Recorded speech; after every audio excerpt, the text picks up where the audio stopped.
खुलुमबाय आं सिबि रानी ब्रह्म नोंथांमोनखौ आंनि एसबि बड' निउज चेनेलाव गासैखौबो बरायबावनाय थाबाय नोंथांमोननि थाखाय आं गोदान मोनसे भिडिअ लानानै फैबावबाय अन्नानै भिडिअखौ जोबजासिम नायलांदो अनलाइन जुवा गेलेनाय एपखौ फोसावथाय होनायनि थाखाय आसाम पुलिसनि सासे कामान्ड' जवानखौ साख्रिनिफ्राय सासपेन्ड खालामबाय। जों मिथिगौ आथिखालाव गोबां अनलाइन जुवा गेलेनाय एपफोर दङ जायखौ इउट्युब चेनेलनि गेजेरजों फेसबुक पेजनि गेजेरजों आरो इन्स्टाग्रामनि गेजेरजों चेनेलनि बिगोमाफोरा फोसावथाय होयो। आसाम पुलिसनि कामान्ड' जवान पापरि कलिता बिथाङाबो अनलाइन जुवा गेलेनाय एपखौ गावनि इन्स्टाग्रामनि गेजेरजों फोसावथाय होदोंमोन। बेनि थाखायनो बिथांखौ साख्रिनिफ्राय सासपेन्ड खालामबाय। बेनि अनगायैबो आसामनि सागु इउटुबारफोरनि हेंथायैबो सन्तलि पुलिस थानायाव एफआइआर होदों।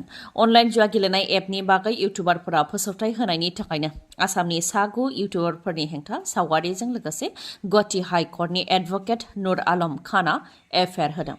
बिसोर सागु इउटुबारफोरखौ जाहाथे थाबैनो हमो बेनि थाखायबो आसामनि डिजिपि आरो आसामनि गिबि मन्थ्रि डक्टर हेमन्त बिश्व शर्मानिसिमबो खावलायदों नुर आलम खानआ।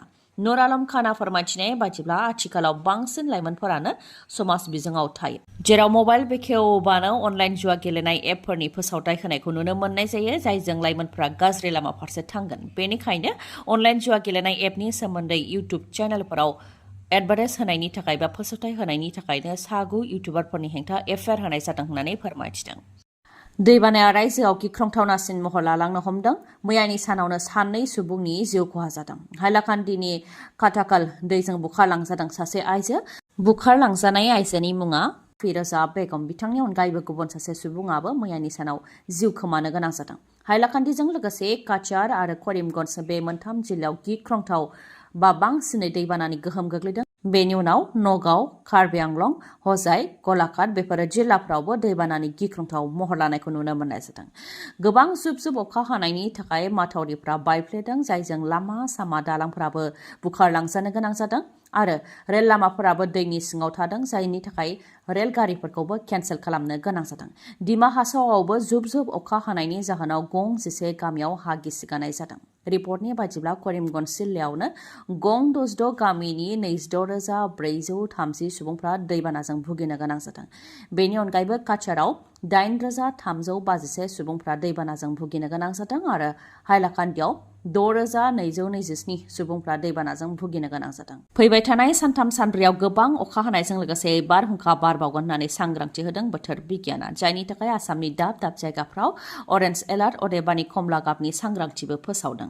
27 जुननिफ्राय 1 जुनसिम गोबां अखा आरो गोबां बारहुंखा बारगोननि थाखाय आइएमडिआ सांग्रांथि होनाय लेखायै करिमगन्जआव गासैबो सोलोंथाइ फसंथानफोरखौ 31 मेसिम बन्द फोसावदों।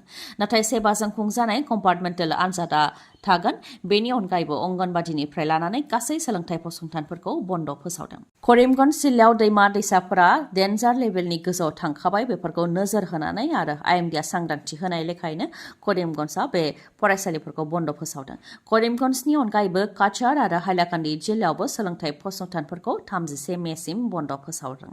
आसामनि हाइलाकान्दिनिनो लोक्षीनगर पुलिस थानायाबो दैजों लोमसावदों। पुलिस थानायाव थानाय चेयार, टेबोल, फाइल गासैबो दैनि सिङाव, जायनि थाखाय फरायसालियाव माखासे समायनि थाखाय पुलिस थाना बानायनो गोनां जादों। आसामनि अनगायैबो मणिपुर रायजोआवबो गिथावना दैबानानि महर।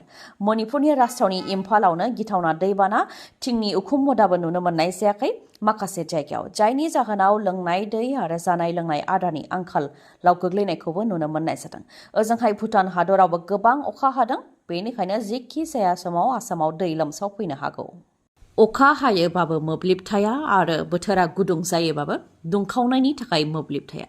एसे अखा हायोब्लानो 24 घन्टा मोब्लिब थायो, एसे बिलाइ मावोब्लानो सप्तासे मोब्लिब थायो आरो थांनाय 3-4 साननिफ्रायनो आसामनि दाब दाब जायगायाव मोब्लिब गैया, जायखौ लानानै आसामनि दाब दाब जिल्लाफोराव आसुनि दैदेननायाव गोख्रोङै सोमावसारनाय हाबाफारि बानजायदों। मोब्लिब बिफान आरो मोब्लिब बिफाननि मन्थ्रि नन्दिता गार्लसानि मुसुखा सावनानै खुद्रिदों। आसुआ स्मार्ट मिटार लागायबाल' जानाय नङा, खामानियाबो स्मार्ट जानो नांगोन। बिजेपि सोरखारा जौगानायनि दल दामबाय थायो, 24 घन्टा मोब्लिब होगोन होननानै गेदेर गेदेर बेनार सिथाबो, नाथाय 24 घन्टानि सोलायै 4-5 घन्टाल' मोब्लिब थायो आसामाव होननानै खुद्रियो बिथांमोना। बेनि अनगायैबो बिल बांनाय आरो 220 बिलखौ होनो हायैनि थाखायनो मोब्लिब दाननानै होनाय, जेरावनाखि 1000सिम रांखौ होनो हायाब्लासो मोब्लिब दाननानै होनो होननानै आसाम सरकारा खोथा होदोंमोन। नाथाय 220 रां बिलखौ होनो हायैनि थाखायनो मोब्लिबखौ दाननानै होदों। बेनि अनगायैबो टल फ्रि नाम्बार 1912 नाम्बाराव कल हरोबाबो रायजो राजाफ्रा माब्लाबाबो रायज्लायनो मोना होननानै खुद्रियो आसुनिफ्राय, जायनि थाखाय बिजेपि सरकार मुर्दाबाद, एपिडिसिएल मुर्दाबाद आरो गोहो बिफान खामानि गैया होननानै गोमसारहोयो बिथांमोनहा। लोगोसे गोहो बिफाननि मन्त्रि नन्दिता गारलसाया बिबाननिफ्राय रिजाइन होनांगौ होननानैबो दाबि खालामो। गोहो बिफानाव सासे खामानि गैयै मन्थ्रिखौ फज'नानै दोनदों। 50-60 घन्टा आसामाव मोब्लिब थाया, बेनिखायनो नन्दिता गारलसानि मुसुखा सावनानै खुद्रिदों आरो बिथांनि खामानि मावनायजों रायजो राजाफ्रा गोजोनाखै होननानैबो फोरमायथियो। मोब्लिब गैयिनि थाखाय रायजो राजाफ्रा गोबां जेंनाजों मोगा मोगि जानो गोनां जादों, जेरै मबाइल चार्ज होनो हायाखै, दै टेंकियाव दै दैखांनो हायाखै, फरायसाफ्रा फरायनो हायाखै। बेनिखायनो मोब्लिब बिफान आरो मोब्लिब बिफाननि मन्थ्रिनि हेंथा आसामनि दाब दाब जायगायाव धरना होनो ओंखारनो गोनां जादों होननानैबो फोरमायथिदों आसुनिफ्राय। रिमाल गिदिंनाय बारनि गोहोमाव गोबां अखा हानायजों लोगोसे आसामनि दाब दाब जायगायाव गोबां बारहुंखाबो बारदों। धुबरी, गौरीपुर, पर्बतजरा आरो माखासे जायगाफोराव गोबां गिख्रंथाव बारहुंखा बारदों। लोगोसे सात सिंगिमारि, मानकाछेरावबो गिख्रंथाव बारहुंखा बारदों। गोबारै फैनाय बारहुंखाजों न' बां बिरखारदों, न'नि थिं बिरखारदों आरो गेदेर गेदेर दंफां लाइफांफोराबो बायसिनदों, जायजों सासे सुबुंनि जिउबो खहा जादों। खोला कामरुपनि सापरतारि बारघाट ओनसोलाव दंफां बायसिनजानानै सासे सुबुंनि जिउ खहा जादों। मोसौ लायनो थांनाय समाव गोबां बारहुंखा आरो अखा हानायनि जाहोनाव दंफां सिङाव गावखौ रैखा खालामनो थाखाय थादोंमोन सासे सुबुङा। बेयावनो दंफां बायसिनदों, जायजों थैनो गोनां जादों। थैनाय सुबुंनि मुङा ललित दास। अखा बारहुंखानि गेजेराव सासे उन्दै गथ'नि गोथै देहाखौ बिफाया गोबानानै गोथैसालिसिम ओंखारदों, जाय नुथाया बयनिबो बिखाखौ खामहोदों। प्रसादाव बिस मोनजानानै थैनो गोनां जादों सासे उन्दै गथ'साया। खोला कामरुपनि सानपारायाव जादों मोनसे जाथाय।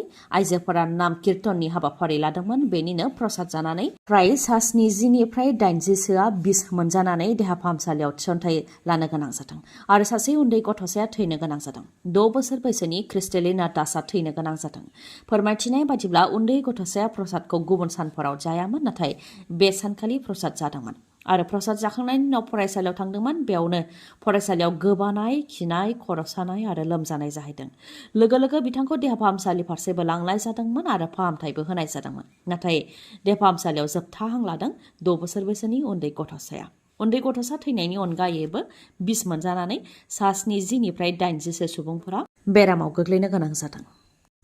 गुबुन रायजोआव खामानि मावनो थांनानै गोमादों फिन सासे बर' सुबुं। जों मिथिगौ जोंनि आसामाव इन्डास्ट्रि गैया, जायनि थाखाय आसामनि गोबां सुबुंफोरानो गाव गावनि न'खरखौ फोथांनो थाखाय गुबुन रायजोनि कम्पानिफ्राव बा इन्डास्ट्रिफ्राव थांनानै खामानि मावहैनो गोनां जायो।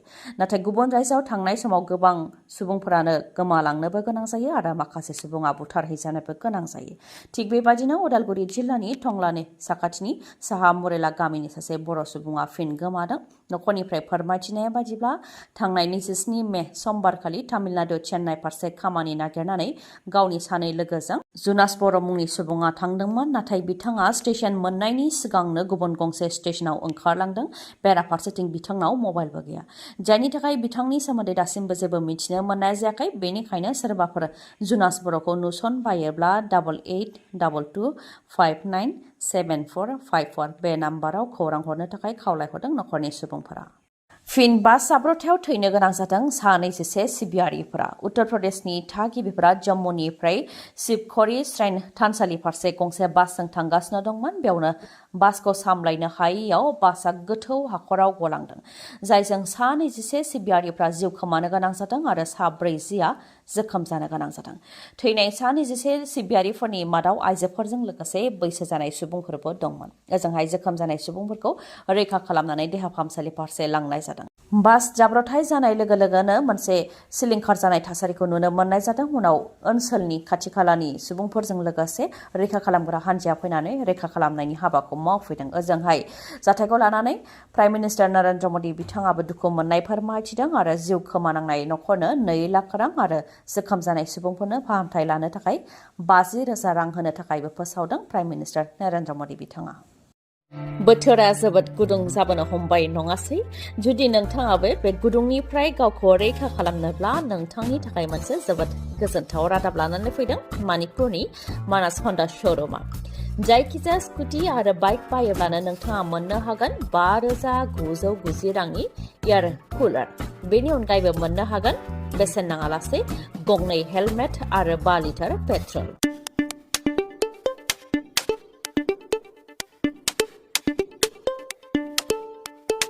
नोंथांनाव जायखिजाया कम्पानिनि गोजाम मटरसाइकेल बा स्कुटि दङब्ला नोंथाङा बेखौबो सोलायनानै गोदान मटरसाइकेल बा स्कुटिखौ मोननो हागोन बेयावबो नोंथाङा 5,990 रांनि एयार कुलार गंनै हेलमेट आरो 5 लिटार पेट्रलखौ मोनफानो हागोन नोंथाङा थाबैनो बे खाबुखौ गावनि खालामनानै लादो मानोना अफारा बारा गोबाव समसिम थानाय नङा बे मे दानसिमल' थागोन अफारा मोजाङै मिथिबावनोब्ला 7060601255 नङाब्ला 9101272776 बे नाम्बाराव खौरां लाहरनो हागोन गोजोन्थों दिनैनि भिडिअआ एसेनोसै गाबोन आरो गोदान भिडिअजों लोगो मोनफिनबावगोन नोंथाङा दासिमबो आंनि चेनेलखौ साबस्क्राइब खालामाखैबा अन्नानै साबस्क्राइब खालामदो लोगोसे लाइक कमेन्ट आरो शेयार खालामनो दाबाव गोजोन्थों